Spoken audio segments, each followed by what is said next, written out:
para iniciar o evento do Comitê de Bacia Hidrográfica aqui, na presença do presidente, diretor-presidente, senhor Ulisses de Sá Freire, e ele vai falar sobre a relação entre recursos hídricos e resíduos sólidos, né? Gostaria de agradecer a presença de todos aí, estão chegando, sábado de manhã é difícil, né? Pra gente levantar, estamos aí, agradecemos aí o prestígio e vamos dar início então à apresentação.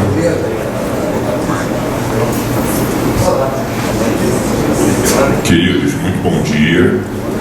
Eu convido a vocês, se quiserem, sentar mais próximo da apresentação. Tem um espaço longo aqui, né? Da onde vocês começam a sentar até a apresentação. Hoje nós vamos fazer uma colocação aqui. Tem pelo menos duas ópticas diferentes. A primeira óptica, né? Nós estamos no encontro de gestão de resíduos sólidos. Então, a apresentação traz como a gestão do resíduo sólido vai encontrar pontos comuns com a gestão do recurso hídrico. Essa percepção, ela tem que ser feita, senão a gente perde até o foco do que está fazendo aqui, porque os dois assuntos são muito interessantes. Se você cair só num e não ficar observando onde eles se encontram, você toma um caminho que não é o desses 2 dias. A segunda colocação é a experiência em gestão, tá? E muito baseada exatamente no momento que eles se encontram, nas políticas públicas. Tudo bem? Então, o tempo todo, essa palestra, ela é muito elástica. A gente poderia proferi-la em 15 minutos ou em 15 horas. Dá para fazer um seminário só de 3 slides aqui dessa apresentação.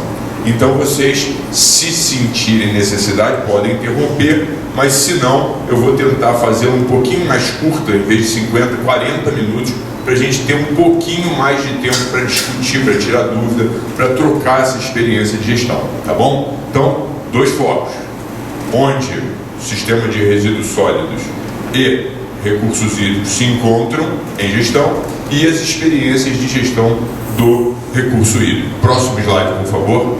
Bom, nós temos aí, trazendo a materialização legal da política pública, a Lei Federal 9433 de 97 e a Lei Estadual 3239 de 99. Vejam que elas em ordem estão há 9 anos e há 11 anos da Constituição Federal de 88, que dá as primeiras indicações de onde nós deveríamos trilhar estes caminhos. Muito bem, os fundamentos do sistema de gestão de recursos hídricos. Nós temos ali o bem de domínio público, é a forma que a gente enxerga a água. Portanto, isso cria um novo cenário, uma quebra de paradigma. Todo mundo aqui já foi numa propriedade e já viu isso. Quer ver a minha nascente? Quer ver a minha água? E a água, ela é de todos, pela lei, pela forma que se materializou. Então, professora Ana pode ir no meu sítio e pegar a minha água? Não, não é assim. Existe ainda a propriedade privada, mas o bem, ele é de responsabilidade de todos. E, na verdade, a água que nasce na minha propriedade será tomada ou usada por todos. Eu não vou represá-la e retê-la e vou vender para quem quiser ou não. Não vendo para você. Não é assim que funciona. Ela é um bem de domínio público. É um recurso natural dotado de valor exatamente por causa disso. Tá? A gente tem diferença da qualidade de água, do tratamento da água, a gente começa a dar um valor. Esse é um ponto muito discutível ainda dentro do sistema de gestão de recurso hídrico, porque ela leva sempre a um valor monetário e nem sempre é isso que nós queremos. Muito bem, o uso prioritário para o consumo humano. Na verdade, a lei já dá uma indicação de quais são os usos prioritários em diversas escalas: consumo humano e dessedentação animal. E o terceiro ponto do uso prioritário, da prioridade do uso dessa água, na verdade já existe uma indicação. mas o ideal é que cada sociedade discuta o seu uso. Bom, a gente tem muito pouca água, não dá nem para dessedentação. A gente vai usar para recreação? Às vezes não é possível. Às vezes é justamente naquela sociedade onde o recurso econômico da sociedade se baseia. Se nós olharmos as cidades ou as localidades que têm águas termais, elas são usadas para recreação, fundamentalmente trazendo a economia daquela cidade. Como é que a gente vai decidir isso? Exatamente a sociedade toda representada no sistema de gestão, a gente vai falar como é que isso acontece já já, tá? É que vai decidir. Por quê? A lei lá, a Constituição de 88 indica que esses sistemas sejam descentralizados, eles saem do governo federal ou do estadual e passa a ser participativo, tá? Aí eu, quando conversar sobre isso, eu volto a esse tema para a gente não tomar o engano. O sistema foi descentralizado, então ele exclui o governo? De forma alguma, mas nós vamos falar isso à frente. Vamos lá. Aí 3 pontos de destaque. A gestão descentralizada, eu acabei de falar sobre ela. A bacia hidrográfica como unidade de planejamento, isso é muito importante. A definição da bacia hidrográfica como unidade de planejamento, ela vem atender a uma estrutura muito mais natural. Águas, por exemplo, que nascem em Nova Friburgo, tem o seu caminho geográfico, o seu caminho natural. Ou seja, o que nós sujarmos a água aqui, das mais diversas formas, né? O resíduo sólido, por exemplo, encontra o resíduo hídrico numa situação dessa, quem está jusante abaixo vai encontrar esta qualidade de água. Por que eu estou falando qualidade, não sujidade de água? Porque também, se conservarmos aqui, quem está abaixo vai receber esse reflexo. Se nós tivermos um bom cuidado aqui, quem está abaixo se beneficia. Mas quem está abaixo, tendo um bom cuidado, um bom uso, uma gestão bem feita, também precisa menos e permite que nós, como coletivo, usemos mais. Então está tudo integrado. Por que eu estou falando isso? A gente não pode cair no engano. Eu estou acima, eu tenho mais direito. Não, é um sistema só, tá? Muito bem. Proporcionar os usos múltiplos. Nós estamos falando disso. Será que dá para a gente usar para tudo? Tomara. E se não der? Aí a gente tem que discutir aqui entre quem está fazendo uso desse recurso, como é e para que a gente vai usar. A gente tem uma realidade um pouco distinta aqui. Nós tivemos uma crise hídrica em 13, 14 e 15. Tá? Aí, quando estava um alemão aqui, ele olha para a gente: vocês acham que vocês têm crise hídrica? Palavras dele. Vocês têm crise de gestão. Vocês têm tanta água que vocês não fazem gestão dessa água. Aí ele usou um termo, engraçado, um pouco grosseiro. Ele fala o seguinte: a água que eu bebo lá na Alemanha já foi mijada 3 vezes. Eu falei: o que é isso, cara? Na verdade, ela é captada da sociedade já usada, né? É tratada de uma maneira bem eficiente e volta para o reservatório, porque eu não tenho para fazer diferente disso. E isso, na verdade, é uma aula de gestão para a gente. Quem faz isso aqui no Brasil? O Ceará. Tá? No sistema de gestão de recurso hídrico, realmente falta a ponto, olha a organização da gestão. A sociedade se reúne, por exemplo, sociedade agrária. Olha, o que tem de água disponível esse ano é isso. Você vai modular o seu plantio de acordo com o que tem de água. Eu não vou plantar 6 hectares de mandioca, eu só vou plantar 4, porque é o que a água prevista no ano me permite. Veja que o sistema de gestão de recurso hídrico está muito avançado. E eu acho uma excelente oportunidade, olha como é que eu vou me colocar aqui agora, né? Que nós, interessados pelo resíduo sólido, olhamos para o sistema. Você não está representando o sistema de gestão de recurso hídrico? É só uma palestra, gente. Eu continuo sendo parte da sociedade, interessado por todos os sistemas. Vamos lá.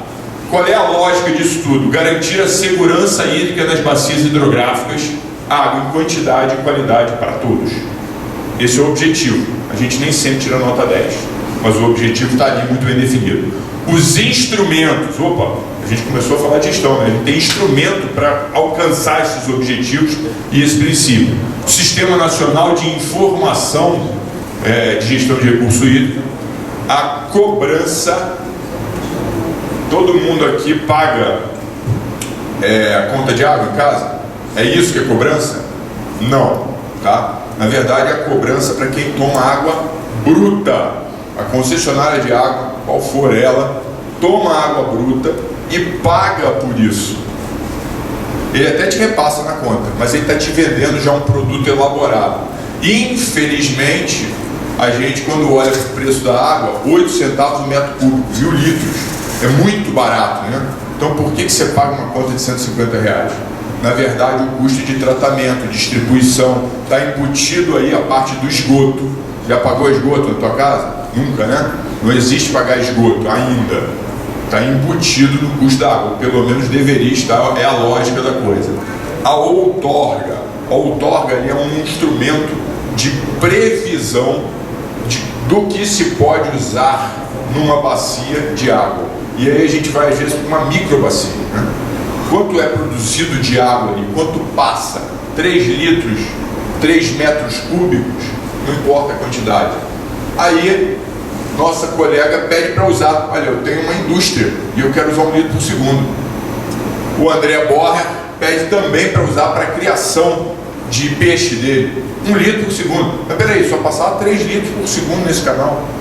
Eu já estou usando 2. Se eu pedir para uma escola outro litro por segundo, não tem mais água no rio. Então, esse sistema de gerenciamento do que se usa da água, a gente vai usar o instrumento outorga. Aí o enquadramento dos corpos hídricos, vamos lá, pessoal. Eu posso usar qualquer rio para qualquer coisa? O rio que está dentro do Parque Estadual dos Três Picos, aqui pertinho da gente, lá dentro eu posso usar ele para qualquer coisa? Não. O nosso rio Bengalas, que passa aqui na porta, a gente pode usar para qualquer coisa? Não deveria, mas se a gente olhar para ele, a gente vê que ele é usado, né? Você vê inclusive alga específica de matéria orgânica crescendo ali. Então a gente chama isso de enquadramento, a classificação da possibilidade de uso do rio, mais restrito, menos restrito, em cada momento, tá? Isso é muito importante de ser feito. O que norteia todas essas ações do colegiado que está trabalhando nisso? Plano de bacia. Ele justamente vai dar o norte. Por quê? Um colegiado participativo, se espera dele que ele não seja composto sempre pelas mesmas pessoas. O grupo vai se modificando. Como é que isso não sai do trilho e anda para frente? Apoiado no plano de bacia, que é realizado, ele é feito, ele é elaborado para orientar o sistema de gestão. Próximo slide, por favor, Luana. Gente, infelizmente, esse quadro ele é muito rico, ele é muito denso. Eu vou só fazer uma leitura para vocês sentirem a complexidade, o desenvolvimento do sistema de gestão de recursos hídricos dentro da política nacional e estadual. Nós temos 3 linhas, cada linha com 3 círculos. A linha de cima é o federal, falando da União, do sistema de recurso hídrico e o Ministério do Meio Ambiente. A Agência Nacional de Águas, no segundo círculo, e o Conselho Nacional de Recursos Hídricos. Já estamos falando de um colegiado. Quando eu falei do Ministério e da Agência Nacional, são 2 órgãos de governo. O Conselho é um colegiado. Alguém daqui, pessoas ordinárias como nós, pode estar no Conselho? Sem dúvida nenhuma. E aí vem a parte participativa, né? E vocês conseguem, não, ninguém aí está conseguindo ler, né? Mas vocês conseguem ver os círculos e as setas. Estão vendo como essas setas se interligam. Muito bem, do lado estadual, nós temos o estado do Rio de Janeiro representado, está ultrapassado ali, é Secretaria Estadual de Ambiente e Sustentabilidade, mudou, né? Não, mas SEAS. Em seguida, nós temos o órgão executivo, que é o INEA, na sua sede, nas suas superintendências regionais. Olha que legal. Normalmente, a distribuição da administração pública, ela é feita pelos municípios, pelas áreas políticas. Quando a gente olha para o INEA, ele já está muito próximo da região hidrográfica. Eles atendem região hidrográfica. Já é uma evolução mais natural, né? E aí, o Conselho Estadual de Recursos Hídricos. Também, obrigado, amigo. Qual é o botãozinho aqui? Aqui, olha, o Conselho Estadual, novamente, você tem participação de comitês, da sociedade civil, do poder público, de usuários. Palavra estranha é essa, né? Usuários é quem, na verdade, tem outorga. De novo, no mesmo exemplo, você paga água na sua casa. Então, eu sou usuário de água. Não. Quem é usuário é a concessionária lá que pediu outorga e paga por ela, tá bom? Muito bem. Esses conselhos, eles são deliberativos. Eles podem gerar regras que são obedecidos e acatados pelo poder público. Na parte regional, nós temos os municípios que se interligam tanto com o Estado quanto com o INEA e normalmente tem representação no Conselho Estadual. O Comitê de Bacia Hidrográfica é a base de tudo isso, tá? E esse comitê, ele é exatamente o colegiado participativo. Eu vou mostrar para vocês como é que ele se compõe, mas muito importante, experiência talvez a mais importante que eu venho passar da minha experiência no sistema de gestão de recurso hídrico. As pessoas aí, via de regra, elas são voluntárias, elas doam o tempo. Às vezes você está numa empresa particular que se interessa pelo sistema e ele te libera tempo do teu trabalho pago para isso, tá? Mas muitas vezes, num órgão de Estado, muitas vezes as pessoas estão aí voluntariamente, ninguém recebe nada para formar esse colegiado. Então, a gente tem uma ideia, a gente discute, a gente tem uma decisão do uso do recurso hídrico, porém, quem é que vai marcar a reunião? Quem é que vai fazer a ata? Quem é que vai gerar um ofício, uma carta que a gente delibere como sociedade? Essa bolinha aqui, que a gente chama de agência de água ou a delegatária, é um braço executivo, técnico-administrativo. Esse sim, o recurso do sistema paga uma equipe para fazer esse serviço. Tem que tomar cuidado aí, porque às vezes as pessoas, eles trabalham então pro CBH. Não, eles são um parceiro do sistema que fazem funções distintas, tá? Ok? Então, toda decisão do CBH, eu estou aqui representando como diretor-presidente do CBH Rio dos Rios. Eu decidi que eu vim aqui representar, correto? Eu perguntei ao colegiado, eu posso representar? E o colegiado falou, pode. Essas apresentações passam por algumas pessoas, não é algo próprio. Nenhuma decisão do CBH é individual, ela é de colegiado. Próximo slide, por favor. Gente, o slide anterior mostra como está desenvolvido o sistema, até pela complexidade que ele apresenta, tá? Não é simples. Tem gente que está 2, 3 anos e ainda tem dúvidas sobre isso dentro do sistema, tá? Aqui tem um excelente exemplo, na minha opinião, na cabeceira do CBH Rio dos Rios, que está aqui margeado pela linha preta e pela linha azul. A linha azul é o próprio Rio Paraíba do Sul. Aí eu chamo a atenção para vocês da importância desse rio, né? Todo mundo já sabe que o Brasil é o país mais rico em água doce do mundo. E ao contrário do que alguns falam, né, o planeta Terra deveria se chamar planeta Água, a disponibilidade dessa água não é muito grande. Ela está num percentual muito pequeno. A grande maioria, 97%, é água salgada. Então ela está no sistema, né, de evaporação, formação de nuvem, chuva, mas a gente não tem disponibilidade direta dela. E desses 3% restante, tem grande parte em geleira, tem grande parte do subsolo que não é de fácil acesso. Então a água superficial dos rios é um percentual muito pequeno. Ainda assim, de toda essa água do mundo, 12% está no Brasil. Então a gente está nadando, tranquilo, calmo, não precisa de gestão, né? Grande parte dessa água está na região amazônica, onde está a menor parte da população.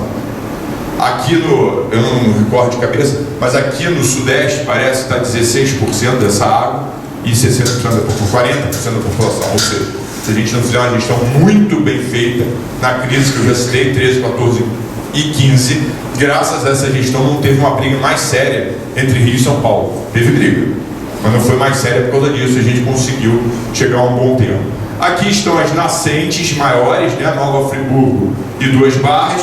O Rio Negro nasce aqui, tem as nascentes em Duas Barras, o Rio Grande aqui, tem outros rios importantes, eles se juntam aqui e dão nome à região hidrográfica na entrega dessa água ao Paraíba do Sul, Rio dos Rios.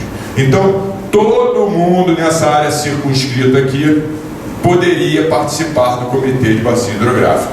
Claro que as pessoas nem sempre têm tempo, nem sempre têm disponibilidade, mas de uma forma ou outra elas se encontram aqui. Próximo slide, Lohan, por favor. Gente, aqui tem uma pequena perspectiva de população, tá? Aqui estão os municípios. Vocês viram que nem todo município está na sua integralidade dentro da região hidrográfica. Tem município em mais de uma região, mas dos 12 municípios nós encontramos população de área urbana, população de área rural, o total do município e o total da região. Eu vou ler porque aqui está escuro, eu acho que vocês não conseguem ler. São 371.255 pessoas, tá? E aí a gente começa a pensar o seguinte: vamos começar a falar de gestão de resíduo sólido e de recurso hídrico. Se tem 371 mil pessoas e 282 mil pessoas estão em Friburgo, nós começamos a concluir que a grande geração de resíduo está em Friburgo, é proporcional, existe proporcionalidade com a população. Então, a atenção para a gestão desse resíduo é muito importante. Vocês já ouviram falar em outorga, enquadramento, ações do CBH, nós temos algumas. A gente faz tudo isso em toda a região hidrográfica ao mesmo tempo? Não é possível. Então nós temos que priorizar, criar critérios e priorizar. Aí está um excelente exemplo do recurso hídrico para o resíduo sólido. Como é que a gente prioriza isso? Onde parece lógico, né? Tem mais geração de resíduos. Então a gente trabalha só em Friburgo? Não, de maneira nenhuma. Mas olha só, a gente pode trabalhar mais nas regiões urbanas, nas áreas urbanas, tem mais gente. Sim, tem mais geração de resíduo. A gente não precisa olhar para a área rural, então. Claro que precisa, gente. É resíduo diferente, mas é geração de resíduo. Aí, a sociedade reunida, tratando desse assunto, tem que apontar os critérios mais importantes, de maneira técnica, e montar mapas para que a gente consiga ver qual é a prioridade de tratamento. Próximo, Lohan, por favor. Olha, gente, aqui vem a contribuição de como se forma o colegiado. Eu vou dar como exemplo o Rio dos Rios. Toda cadeira tem um titular, uma instituição titular e uma instituição suplente, tá? Mas basicamente nós temos 24 cadeiras, onde elas se baseiam em 3 pilares: o poder público constituído, federal, estadual, municipal, a sociedade civil organizada. O que é sociedade civil organizada? Uma associação, uma ONG que tenha uma organização. Professora Ana, representando uma universidade, pode ser uma sociedade civil organizada? Sim, tá? E a Ana, cidadão, ou no caso cidadã, pode ir ao CBH? Pode. É aberto a todos, mas ela não tem esta cadeira, tá? Ela tem que participar de uma das organizações, ou poder público, ou sociedade civil organizada, ou usuário de água, que normalmente se confunde, né, com a indústria, com a empresa que trata água, trata esgoto, que exatamente tem a outorga para isso. Muitas vezes nós temos um produtor rural com uma agroindústria outorgada aí representada. Muito bem, eu gosto dessa forma. Essa forma ela é bem democrática, e hoje a gente vê no sistema de gestão de recursos hídricos que ela consegue gerar uma resposta muito próxima à realidade da sociedade. É uma boa representação. Quando o sistema de resíduo sólido quiser ter um colegiado neste grau, esta é uma boa forma. Lohane, próximo, por favor. Aqui a gente chega finalmente ao encontro, não de lei, mas de fato, do resíduo sólido, do resíduo sólido do recurso hídrico. Aqui existem 3 reportagens, eu vou ler para vocês. Lixo é retirado do Rio Bengalas, estamos a 400 metros dele aqui, em Friburgo, Nova Friburgo, Rio de Janeiro, Dia Mundial de Limpeza. Ou seja, uma ação positiva mostrando a integração dos 2 sistemas. Segunda reportagem, falta de educação transforma o Bengalas em depósito de lixo a céu aberto. Infelizmente ou felizmente, isso é natural, é amadurecimento da sociedade. Nós todos aqui, talvez tenha uma exceção, temos idade para lembrar que jogávamos coisas pela janela do carro. Por que a gente jogava coisa pela janela do carro? Porque o que é de todos, o público, a rua, a chuva leva embora. Olha a nossa noção. A chuva lava. É óbvio que isso vai para o rio, vai acabar no mar se não represar, causar um problema de catástrofe. O André Trigueiros tem uma frase hoje: não existe jogar fora, o planeta é um só. Hoje, até porque nós temos uma capacidade de nos informarmos e nos comunicarmos muito maior, nós conseguimos ver isto. Mas vamos lá, terceira reportagem. Águas de Nova Friburgo recolhe pneus do Rio Bengala para a construção do viveiro educandário da Ecomodas. Aí conseguiu misturar a coisa toda, né? Falta de educação, pneu dentro do rio, uma empresa recolhendo, desonerando o recurso hídrico e ainda gerando uma reciclagem do material, né? Dando fim a um resíduo sólido, um bom, exatamente, para continuar. E ainda mexe com educação ambiental, ou seja, realmente é um título perfeito. São exemplos. Alguém tem dúvida que o recurso hídrico e o resíduo sólido se encontram na prática o dia todo, o tempo todo? Não, né? Essa é a perspectiva que a gente tinha que mostrar de por que está aqui. Próximo slide, por favor. Aí a gente falou de fato no slide passado, agora a lei, a regra, né? As políticas públicas, aí representado pela Política Nacional de Saneamento Básico, traz a diretriz ou as diretrizes de água, esgoto, drenagem urbana e resíduos sólidos. Embora sejam 4 temas didaticamente muito bem separados, eles se misturam o tempo todo. A Política Nacional de Resíduos Sólidos vem dali, passa por um planejamento a nível municipal, e o plano diretor municipal, uma ferramenta ou um instrumento muito parecido com o plano de recurso hídrico, né, no sentido de uso, fala do ordenamento do território. Gente, aqui eu vou fazer uma observação. Nós temos um mau hábito ainda na sociedade. O governo, o poder público não resolve, somos nós também. A gente tem que... não é só porque eu votei nesse governo ou naquele governo. Nós podemos, enquanto instituições, enquanto organizações, também opinar e não criticar, mas ajudar, cooperar com os governos. Próximo slide. Esse slide traz uma figura que eu acho bastante interessante, que ele junta os 2 últimos slides. A realidade, onde todos esses assuntos se integram, e a lei, a gestão integrada de todos eles, tá? Essa é a opção mais lógica que nós temos para trabalhar hoje em dia, né?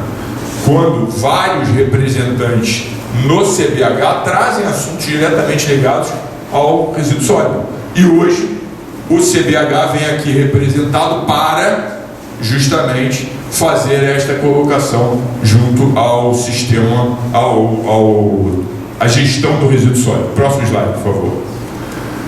Vamos lá, pessoal, como promover a integração? Clareza de papéis e responsabilidades. Infelizmente, não dá para a gente fazer tudo. É muito comum o sistema de gestão de recurso hídrico, é muito virtuoso alguém chegar lá e falar: olha, a gente tem que investir recurso financeiro, é é o mais bobo de todos, mesmo porque a gente tem muito pouco, mas tem recurso humano, que é altamente rico, a gente tem de alta qualidade. Nós temos que resolver esse problema do resíduo sólido. Não, calma, gente.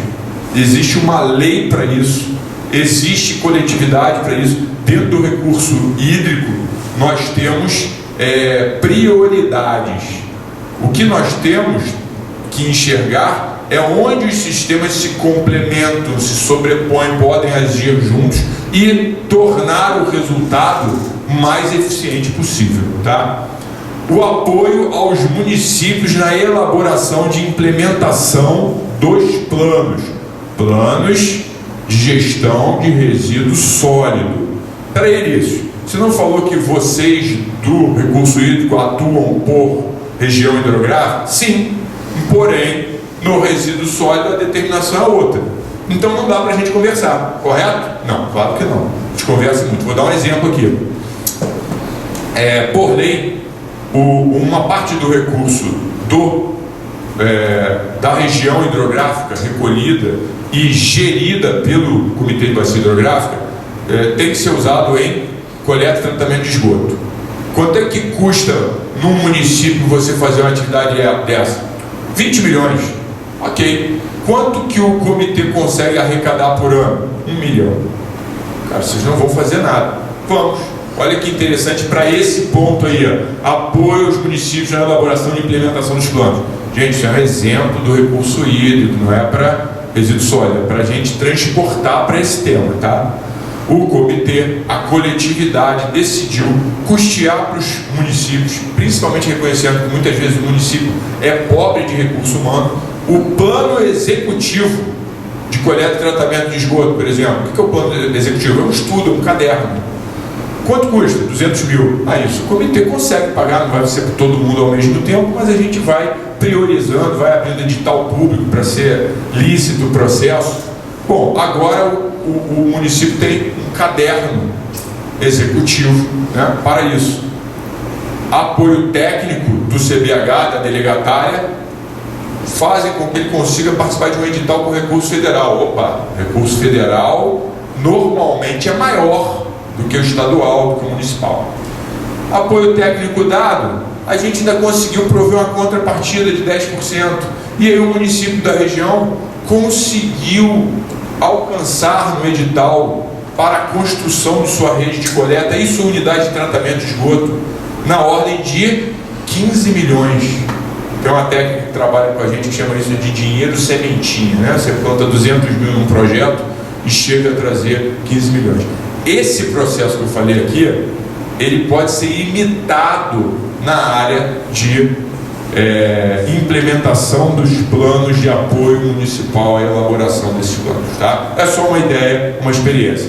Articulação e cooperação institucional, a maior virtude do Comitê de Bacia Hidrográfica. Como está muito bem representado, município, estado, federação, sociedade civil, quem usa a água, quem distribui a água, é mais fácil da gente detectar o problema e acordar onde está a solução e como fazer, como atuar. Sugiro que quem trabalha com resíduos sólidos, né, ou com a solução, com a gestão, todos nós, pensemos nisso, tá? Articulação, eu não vou resolver sozinho, o poder público não resolve sozinho. Se todos agirmos juntos, a gente tem uma chance maior de chegar a um bom resultado. Iniciativas locais e descentralizadas, a mesma determinação lá da lei, né? A descentralização e participação numa unidade ainda menor, porque a unidade do resíduo sólido é a municipalidade. Educação ambiental. Bom, eu não vou nem me ater a isso, porque nós passamos aqui ontem por palestras riquíssimas na área de educação ambiental. Não vou contribuir mais do que aquilo. Próximo slide, por favor. Pessoal, tem aí 3 informações importantes, né? Botaram o nome do diretor-presidente. Na minha opinião, isso é um equívoco. É um colegiado, tá? É o Comitê de Bacia Hidrográfica Rio dos Rios. Primeiro ponto. Tanto que o contato não é do diretor-presidente, não tem o menor sentido isso. É exatamente daquele apoio técnico chamado delegatário. Então, toda vez que a gente quiser se aproximar, é através da delegatária, que é o braço executivo, e leva ao colegiado. Eu fico muito feliz que hoje eu falto muito às representações. Eu tenho meu emprego e eu trabalho nesse emprego, nem sempre estou disponível. Mas os diretores normalmente estão presentes. E quando os 6 diretores não podem estar presentes, vai alguém da plenária, membro do comitê, que é a instância mais importante do comitê, tá? A professora Ana participou de uma reunião comigo para a organização, mentira, ao contrário, eu participei de uma reunião com ela, para algumas determinações aqui desse evento. Propostas foram feitas e aí eu esclareci para a professora Ana. Agora eu vou voltar com essas propostas ao colegiado para saber a decisão. Eu não tenho poder, graças a Deus, né? A gente decide isso coletivamente, entendeu? Perde agilidade? Perde. Assina aqui, seja consignatário desse... Não, peraí, eu tenho que levar lá ao colegiado, tá? Faz uma obra emergente. Não, é por edital que o colegiado tem que aprovar. Não é assim, é bem ditado, bem ritmado todo o processo ligado ao sistema de gestão de recurso hídrico, né? Então, dessa forma, eu vou encerrar a colaboração aqui, porque isso aqui é só uma demonstração. A prática, né, tem que ser exercitada. E nós estamos num momento no sistema de gestão de recursos hídricos bastante interessante de maturidade. Nós temos metas, pouquíssimas metas, pouquíssimo, tem tanto trabalho. Pois é, nós já tivemos aqueles planos com os seus PAPs, né, que determinam o número de ações de 27 planos, 27 ações, com outros comitês com 130 ações. O que acontece quando na sua vida pessoal você coloca 130 objetivos na tua vida? Provavelmente você não faz nada.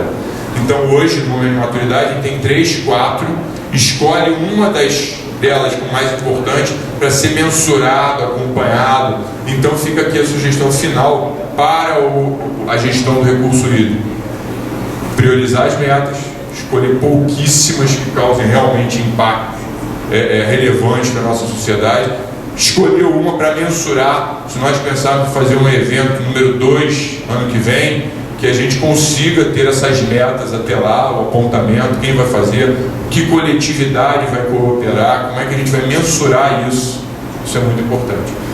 Pessoal, eu vou encerrar aqui a apresentação. Eu conversei com a professora Ana, que eu faria ela um pouquinho mais curta para se nós quisermos discutir um pouquinho mais, nós temos tempo, tá bom?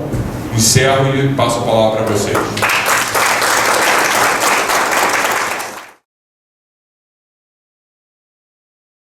Eu quero agradecer. Fala.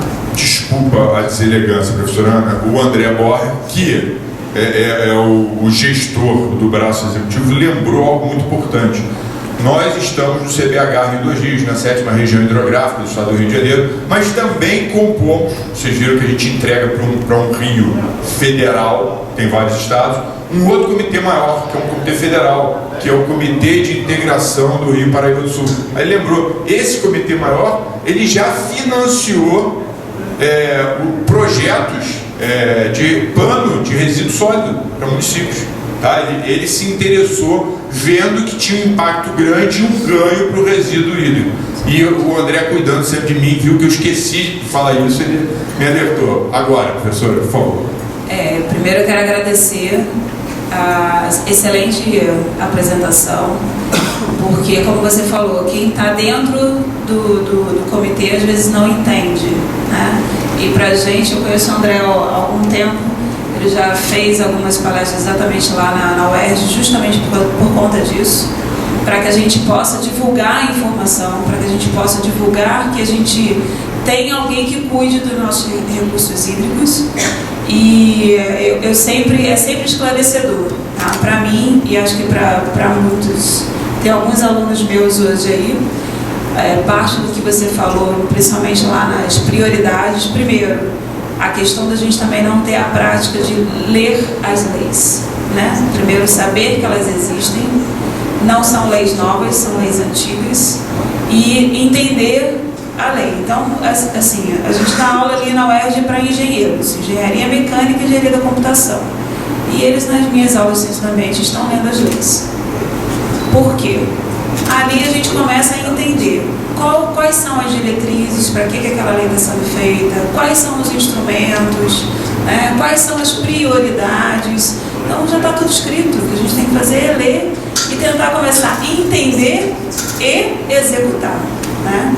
Então, acho que assim, sempre é maravilhoso entender esse processo, é um pouco fora do nosso dia a dia, do cálculo da física, da matemática e da química, mas a gente precisa, né? Até para poder contribuir também. Então, eu queria te perguntar, quando você mostrou ali a parte das leis, quando chega lá no plano diretor municipal, esse plano diretor, esse plano diretor, ele é apenas em relação ao resíduo sólido ou ele é o que é o mandatório do município? Por exemplo, a lei orgânica que foi aprovada no final do ano passado aqui. São coisas distintas. Não, desculpa, professora, elas abrangem os 4 pontos, tá? E esse consórcio, o que extrapola isso é muito importante, é o seguinte: quando você tem um CERI, né, que é um colegiado estadual, ele consegue deliberar também acima dos municípios. O que não pode, e aí quem lê lei sabe disso, são leis se contraporem, né, se superarem. Isso é muito importante. Agora, a tua colocação foi mais rica ainda, professora, que muita lei e cumprimento delas, a Municipalidade de Friburgo é uma delas, está fazendo agora, ou seja, está muito recente, ainda tem participação da sociedade a ser feita. É muito importante que a gente use essa parte legal, mas realmente não temos esse hábito. Nosso hábito é ver jornal, que ele foca no caso específico ruim. Então você tem a impressão de, olha, a gestão acabou. E não é assim, ao contrário, né? Da mesma forma, você estava falando, eu estava lembrando disto, né?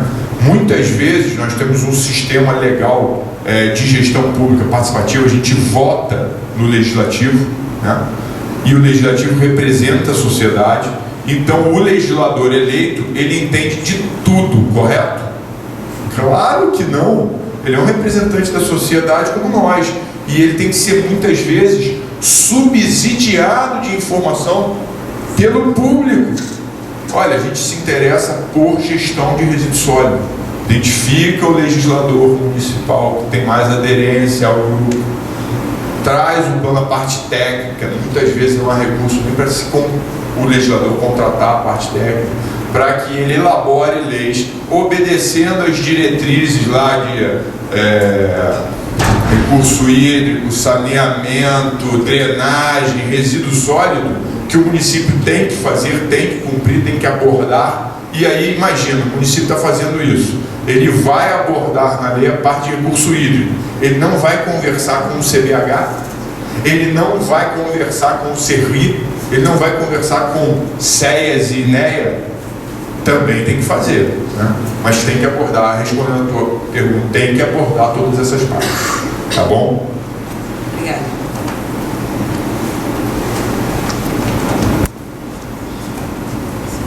Bom dia, Lício. Parabéns pela apresentação. Bom dia, bom, eu sou da Embrapa Solos, especificamente, e até nós já fazemos parte, né, através do nosso colega Adriana e o Renato, do comitê, mas eu venho fazer uma colocação, mas na realidade é uma sugestão. Em Nova Friburgo a gente tem um potencial nessa parte de verduras e frutas, enfim.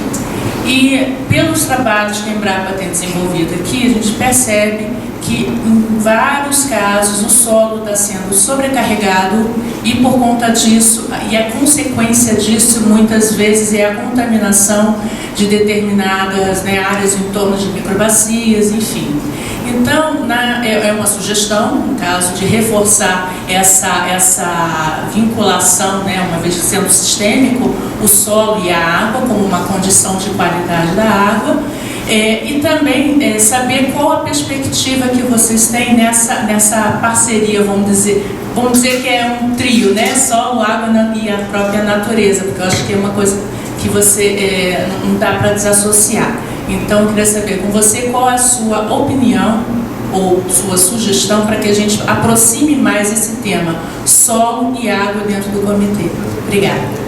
Eu que agradeço a colocação e peço a vocês, para vocês me restringirem, como eu falei anteriormente, o tema é tão intenso que eu entro no sistema de gestão de recurso hídrico e vou embora. E aqui não é para isso. Eu tenho um sentimento de extrema felicidade hoje em apostar no sistema de gestão de recurso hídrico. E aí a gente tem que ler, o sistema de gestão de recurso hídrico está isolado dos outros? De maneira nenhuma, ele sabe, tá, que é importante. Inclusive a gente tem hoje várias fórmulas de medir impacto de ação no sistema de gestão de recurso hídrico.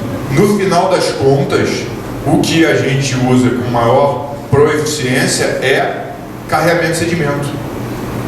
Tem tudo a ver com a tua pergunta, tá?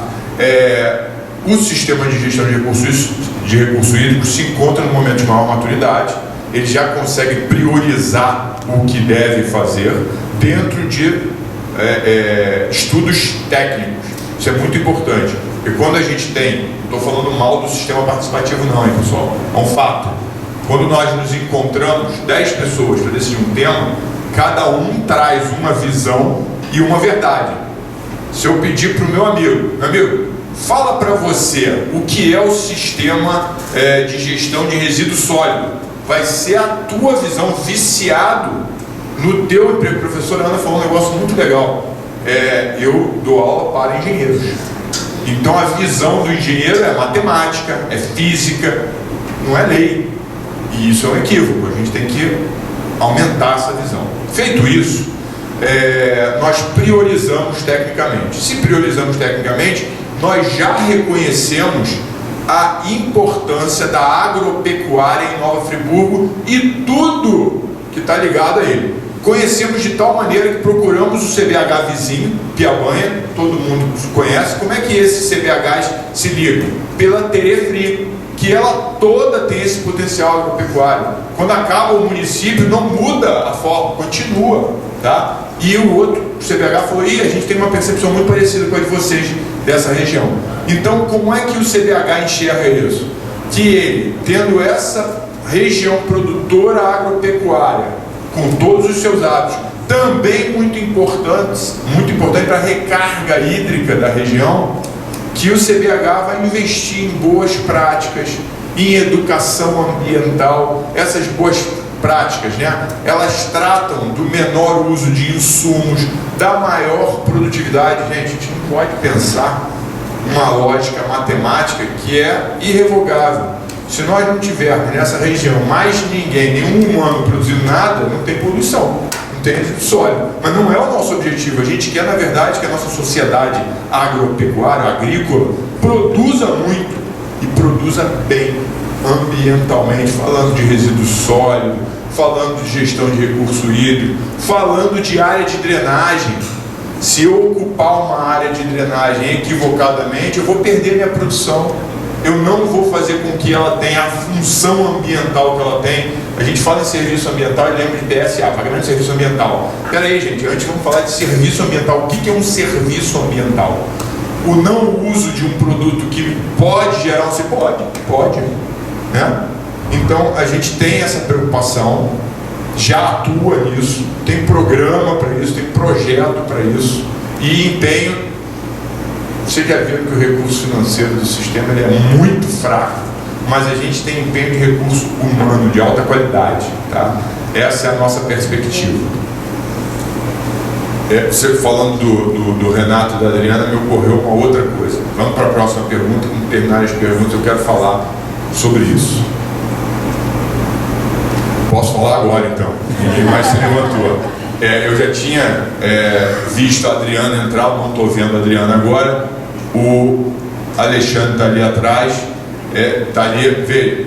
O Renato aqui, são 3 membros, todo mundo viu que tem 24 cadeiras, tem 3 membros aqui do comitê. Isso é muito importante, o comitê se interessa com os seus indivíduos representantes por diversas áreas. Mas, por exemplo, eu não consigo reunir o Alexandre e o Renato aqui, olha, vamos tomar uma decisão agora. Não, a gente tem todo o procedimento que é ajudado, eu relato isso lá na plenária.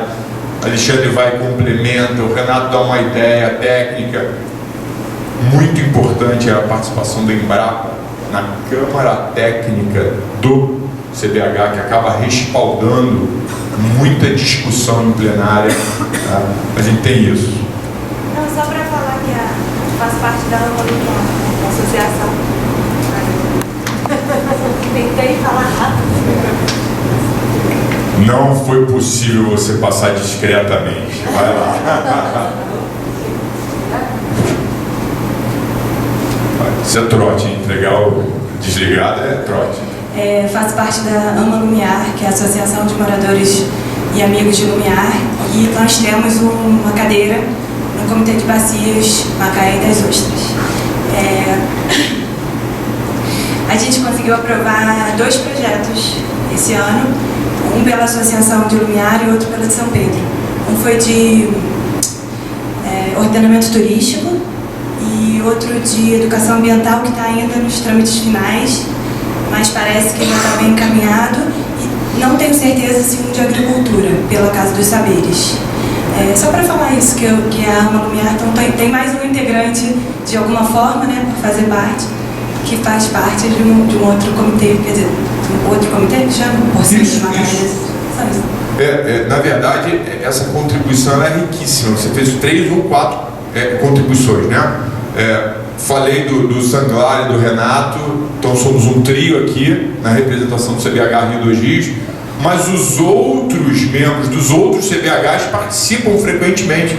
Afinal de contas, a gente passa para o segundo ponto. Nova Friburgo tem cabeceira, tá, de 2 comitês de bacia, e 2 comitês extremamente diferentes. Um contribui para o Paraíba do Sul, o outro contribui para o mar. A arrecadação dos 2 totalmente diferente, forma de utilização às vezes muito distintas. Como a gente tem muito pouco recurso, Macaé é um pouquinho melhor economicamente, tudo que a gente faz é por edital. No passado, você conseguia pegar um projeto, vira o comitê, eu tive uma ideia, está aqui o meu projeto. Se não tem um uso melhor para esse recurso, está aprovado. Hoje a gente consegue, a pobreza ela é maravilhosa, né? Ela te traz maturidade, te obriga a ser maduro. E aí o terceiro exemplo, que eu achei muito legal, nós temos uma cabeceira aqui em Nova Friburgo do Rio 2 Rios, com maior população da região, a gente viu, né, da região hidrográfica, uma alta intensidade agropecuária, somos um polo produtor de alimento para a cidade do Rio de Janeiro, não só para o estado, mas a cidade. Quando a gente olha para a parte alta de Macaé e das Ostras, que é Friburgo, a gente vê uma realidade totalmente distinta, uma área muito bem conservada ainda, consegue uma captação de água fundamental. Nós temos uma agropecuária mais modesta, porém muito importante, porque ela não pode agredir este ambiente. E o ambiente tem que sustentar esses agricultores, não pode expulsar o agricultor. E você me lembrou de algo com o projeto de educação ambiental. Nós temos uma rede de educação aqui em Friburgo riquíssima, né? Muito variada, usando técnicas distintas. Tem o Waldorf aqui, tem o método da alternância ali no Ibelga, e nós não podemos abrir mão desses representantes da sociedade. Foi muito bem lembrada a sua participação. Foi curtinha, mas estava muito rica. Pessoal, podemos encerrar e levar a aproximação dos 2 sistemas através da Secretaria Executiva? E de procurar participar, se informar lá na Secretaria Executiva, a quem obviamente gera o interesse, tá bom? Querido, não vamos encerrar então. Te agradeço, não me permitir. Claro, você continuar falando. Vinícius, esse plano diretor, ele deve existir, correto? De quê? Da nossa região. De resíduos sólidos. Gestão de resíduos sólidos. Sim. Tá, vai, continua. Nós temos já esse plano. Esse plano, ele já está instituído, já existe, já foi produzido. Na região, não. Não. Tá. E quais são os passos para que ele seja instituído, ele seja criado? Olha só, isso aí é um parte pouco... vamos dizer, de nós, sociedade. Da sociedade, Congresso do Executivo ou da Câmara. Tá. Olha só, existem várias indicações, um caminho a ser corrido legal. Nós temos que ler a lei. Tá? A professora Ana foi brilhante nisso, porque todos nós não somos educados para isso. Nós somos educados ao contrário, né? Representante de turma, são Caxias. Mas é ao contrário, não é só um desleixo com isso. Agora, o que eu te trago de experiência é do sistema de recurso hídrico. A lei não preenche tudo. Ela não te diz como fazer uma reunião, quem chamar para a reunião. Você esqueceu um usuário importante, falando de recurso hídrico, mas um gerador de resíduo sólido importante, você vai ter uma lei capenga, uma lei torta. Você vai ter o instrumento pobre. Então isso é muito importante. Quanto maior a participação, melhor.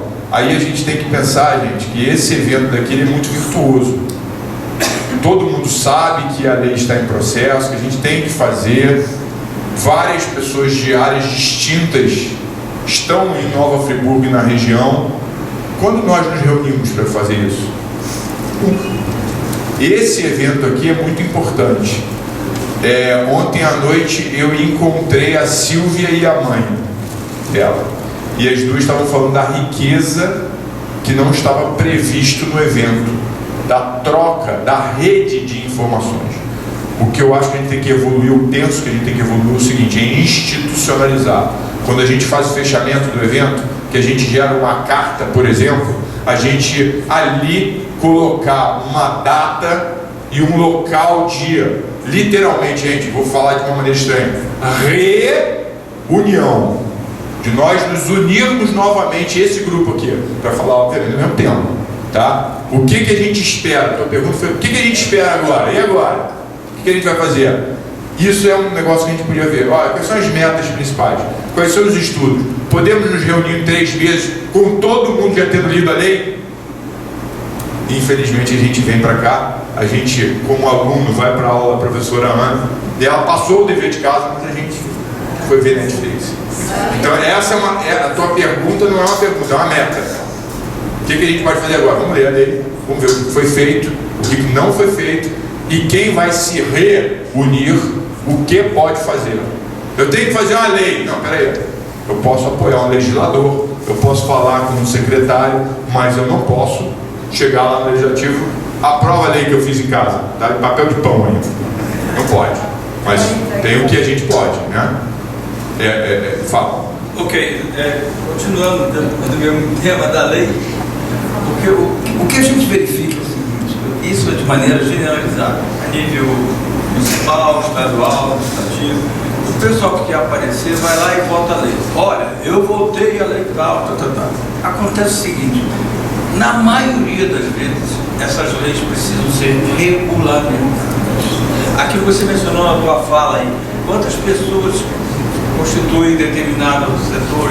Então, se faz a lei, mas se esquece de regulamentá-la e ela não é implementada. Então, é muito importante que a gente tenha isso na cabeça, porque esses são os exemplos que nós temos ao longo de nossa vida, né?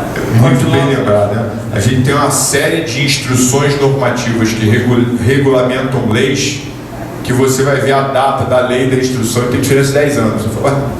E nesses 10 anos, ela não valeu por falta de uma instrução normativa. Mas veja bem, via de regra, e aí a gente volta à tua primeira pergunta, que eu acho mais importante. Via de regra, o legislador, ele não acorda um dia e fala, eu vou fazer uma lei. A sociedade provocou ele de alguma forma. Precisamos de uma instrução normativa? A lei não deu esse respaldo? Precisamos de uma regulamentação a mais? A mesma sociedade tem que provocar esse legislador. Nós não temos esse hábito. Dificilmente a gente lembra quem a gente votou, legislador que a gente votou na eleição passada. Retrasado, então, não vou nem perguntar, porque a gente esquece, né? Então, o que acontece é o seguinte, você tem um legislador que se interessa mais pela área urbana, você tem um legislador que se interessa mais pela área rural, foi o exemplo que a gente estava conversando aqui. Agora, por recurso hídrico, por gestão de resíduos sólidos, teoricamente interessa a todos os legisladores. Seria um caminho mais fácil, mas a sociedade, que aqui estamos reunidos, deveria de qualquer forma provocar, apoiar. Faz aí a lei do resíduo sólido. Espera aí, mas o que eu entendo mesmo é de educação.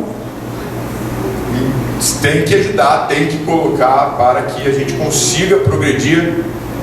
Primeira pergunta tua, lendo a lei, gerando metas, vendo onde está faltando a nossa ação, né? Onde está faltando a do legislador para a gente conseguir provocá-la. Segunda pergunta tua, ficar atento. Se a gente leu tudo isso, a gente sabe todos os passos para a gente chegar à meta. Uma meta é fazer a lei, uma meta é fazer uma instituição normativa. E a meta prática de você gerar, né? Olha, a gente tem um projeto, ajuda aí, os projetos de ontem, coleta de óleo para fazer sabão, coleta de lixo separado, para produção de coleta de lixo orgânico para produção de compostagem, o Ramonzito que segura, né? Fala de compostagem que ele fica feliz. A gente tem que ter essas metas também. Se não, e aí o Ramonzito é um grande exemplo, né? O Compostonautas é um grande exemplo. Quem conhece fala assim, pô, que maravilha. Aonde é que ele se integrou em tudo isso? Aonde é que ele foi previsto na legislação? Tua pergunta. Onde é que ele está fechando, respondendo a um buraco nesse processo? A gente tem que ter maturidade para agir dessa forma doravante. Não, e só mais um ponto que eu acho que é o seguinte: nós temos a mania de reclamar. Nós reclamamos de tudo, reclamamos do pai, da mãe, todo mundo. Mas você nunca vê o que eu posso fazer para melhorar. Né? Então, ao invés de a gente, como sociedade, ficar reclamando, eu acho que nós temos que ter a iniciativa. Isso começa a acontecer no Brasil, é um exemplo recente das pessoas se reunirem para justamente começar a cobrar os seus direitos, reclamar e conduzir suas reclamações pelos canais próprios. Pessoal, o Ramon está se aproximando de mim, ele está mirando minha orelha aqui. Ó. A gente tem dois temas muito importantes que trazem outros, né? A gente falou de drenagem e tal, mas vamos deixar o Ramon terminar. É só para ver se tem mais alguma inscrição de fala, né, para encerrar aqui, para a gente dar início à segunda atividade. Tá bom? Pode fechar com a palavra do senhor ali. Tá bom? E eu queria aproveitar então a fala da professora Adriana aqui no começo, que ela agradeceu à professora Ana. Muito obrigado pela correção disso. E aproveitar a fala dela, que é o agradecimento aqui em nome da organização do evento, né, pela presença do comitê e também a participação aqui dos presentes. Ok? Obrigado a todos.